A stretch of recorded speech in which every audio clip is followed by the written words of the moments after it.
izina ry'umwami wacu Yesu Kristo.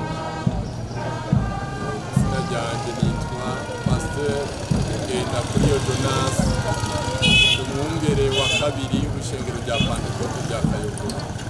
Nifurije umwaka musha w'ibihumbi 2025 abakunze kumviriza ku mbuga ngurukanabumenyi iradiyo y'ubutumwa bwiza bw'amahoro. Imana ibahe umugisha. Hanyuma rero twahora mu gikorane c'ijambo ry'Imana cahuza abakozi b'Imana abapasitori bose bo mu Kayogoro, abavuga butumwa, abana bavuka mu Kayogoro ishengero ry'Imana. Twaranezerewe cyane.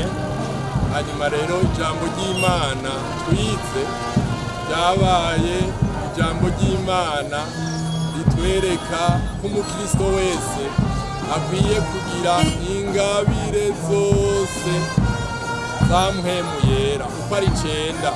Isomwa mu cete ca mbere c'Abikorinto kirya gice ca 12.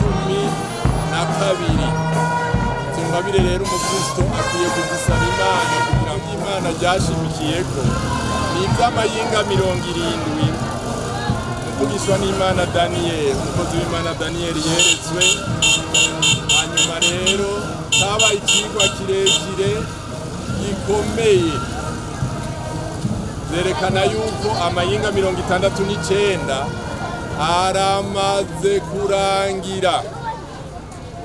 Wewe yeretswe 70. Ubu rero igihe turimwo ni igihe c'ubuntu. Ico gihe ntituzi ryari kizorangira, ariko kizorangira yinga rya 70 rice ritangura. Kizorangira rero inzamba y'umwami wacu Yesu Kristo yivutse. Abantu benshi barakunda gukuza amajambo bakatanga inyigisho zitarizo, bakatuzanira ivyo mu yinga rya 70 bakabizana muri iki gihe c'ubuntu. Ariko ijambo ry'Imana ubu Bibiri ivuga ngo hariho iki kibibuza, ni ishengero ry'Imana rikiri mu isi. Nico gituma rero umukristo wese akwiye kwirinda inyigisho mbi.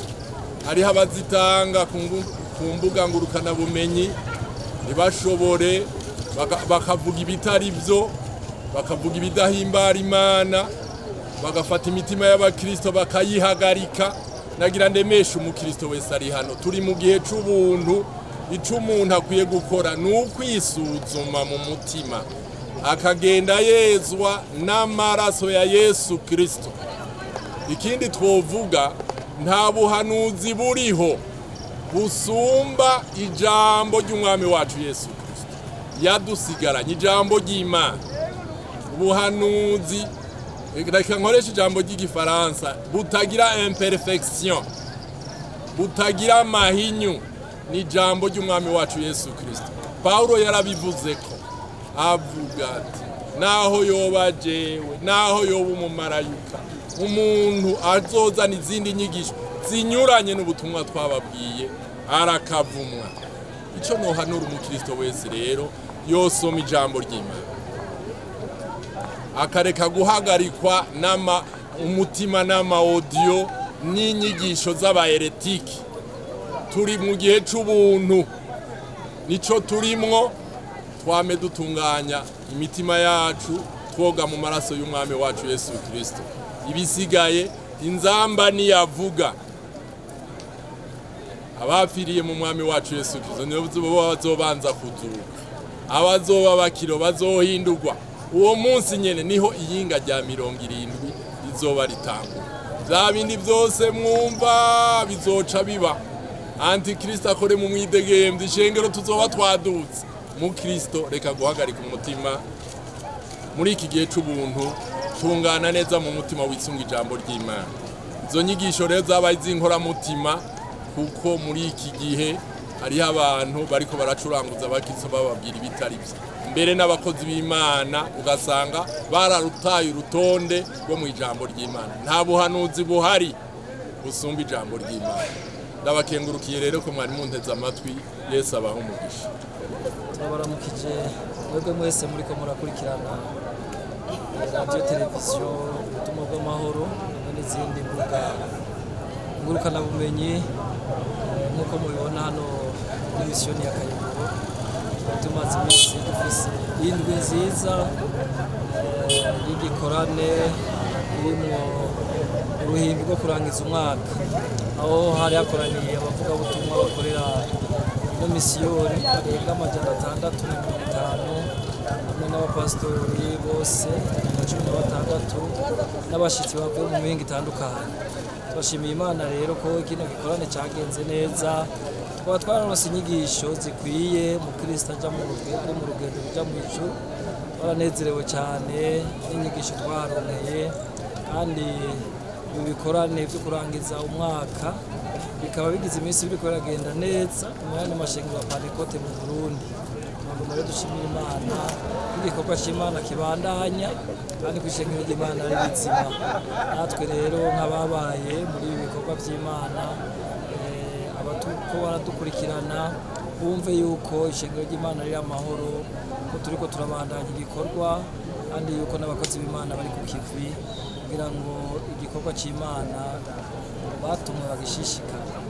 None rero byo twakiriye ni vyiza cyane, barakiriye amajambo atandukanye avuga ku vyerekeranye n'uko umuntu aja mu ijuru ari umukristo akwiye kuba afise ingabire za mpwemu yera, kandi akitwararika ibikorwa vy'Imana. Ivyo bikorwa vy'Imana byo bigirira akamaro igihugu n'imiryango yacu. Hanyuma ibisigaye barabonye yuko harimwo abantu bigisha ibitari vyo, bavuga ibitari vyo, bagaca imitima abantu bakoresheje ibintu vy'ibihuha. Tubasabe rero mwebwe abamenyeshamakuru muje muratanga inkuru z'ukuri, inkuru zifise isoko y'ukuri, kandi inkuru zihumuriza abantu zitafatiye kubihuha no kutamenya. Ijambo ry'Imana ririkwije, ntawe ushobora kurihindura canke ngo yigishirizwemo ivyo yigomba.